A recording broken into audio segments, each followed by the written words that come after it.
Hello all, welcome back to Sanvish YouTube channel. ఈరోజు నేను మా అమ్మ చేసిన ఎగ్ రెసిపీ చూపించబోతున్నాను. నార్మల్గా కాకుండా తను డిఫరెంట్గా చేస్తుంది. ఈ ఎగ్ కర్రీ కోసం మనం ఆనియన్స్ తీసుకోవాలి, వాటిని మీడియం సైజులో కట్ చేసుకోవాలని. అండ్ సేమ్ అలాగే టమాటాని కూడా తీసుకొని దాన్ని కూడా 3 టమాటోస్ తీసుకొని మీడియం సైజులో కట్ చేసుకోవాలి. 1 ఆనియన్ సరిపోతుంది అండ్ 3 మీడియం సైజ్ టమాటాలు సరిపోతాయి. వాటిని మీడియం సైజులో కట్ చేసుకోవాలి.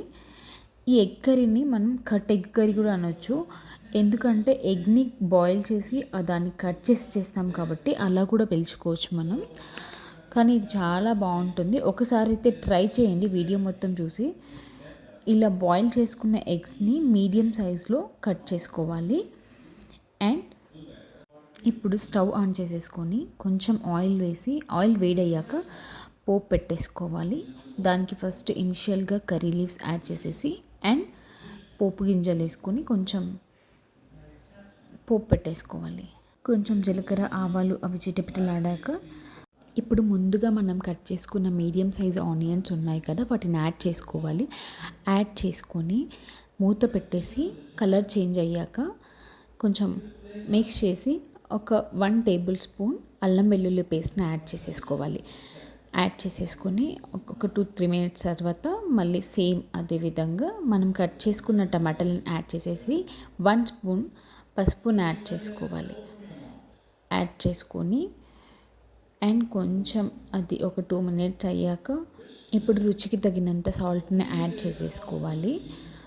అండ్ మధ్య మధ్యలో కలుపుతూ ఉండాలి, అలా మిక్స్ చేస్తూ ఉంటే మాడకుండా ఉంటుంది. అండ్ నెక్స్ట్ ఇలా మిక్స్ చేశాక మూత పెట్టేసుకోండి. ఒక 5 మినిట్స్ అయ్యాక ఇప్పుడు ఈ క్యాప్ ఓపెన్ చేసి చూస్తే మనకు ఇలా వాటరీగా ఉంటుంది. ఈ సూప్, టమాటోలో ఉండే సూప్ అంతా బయటికి వచ్చేస్తుంది, గుజ్జంతా. సో ఇలా వాటరీగా ఉన్నప్పుడు 1 స్పూన్ ఆఫ్ ధనియాల పొడిని యాడ్ చేసేసుకోవాలి. కొంచెం మిక్స్ చేసి ఒక 3-4 మినిట్స్ క్యాప్ పెట్టేసి పక్కకు ఉంచేసేయండి. ఆ ధనియాల పొడి స్మెల్ పోయాక కొంచెం ఇప్పుడు నెక్స్ట్ ఒక 3 టేబుల్ స్పూన్ ఆఫ్ కారం యాడ్ చేసేసుకోవాలి. మీరు కారం ఎక్కువ తీసుకుంటే, కావాలనుకుంటే ఎక్కువ యాడ్ చేసేసుకోండి. ఇంకా స్పైసీ కావాలంటే కొంచెం ఎక్కువ యాడ్ చేసుకోండి. అదేవిధంగా సేమ్ ఈక్వల్ సాల్ట్ కూడా యాడ్ చేసేసుకోండి. అండ్ నెక్స్ట్ మేము 2 గ్లాసెస్ ఆఫ్ వాటర్ యాడ్ చేసుకున్నాము. ఇంకా బెస్ట్ ఏంటంటే వాటర్ స్కిప్ చేస్తే ఇంకా బాగుంటుంది. మేము రోటీలోకి చేసుకున్నాం కాబట్టి, జొన్న రొట్టెలోకి చేసుకున్నాం కాబట్టి మేము కొంచెం వాటర్ యాడ్ చేసుకున్నాము. కొంచెం సూప్ ఉంటే అలా బాగుంటుంది అని, గ్రేవీగా ఉంటే. ఫ్రై లాగా చేసుకుంటే ఇంకా బాగుంటుంది. ఇప్పుడు నెక్స్ట్ ఏవైతే ఎగ్స్ మనం బాయిల్ చేసి కట్ చేసి పెట్టేసుకున్నామో వాటిని యాడ్ చేసుకోవాలి. యాడ్ చేసుకొని అవి పగిలిపోకుండా మెల్లగా అలా కలపండి.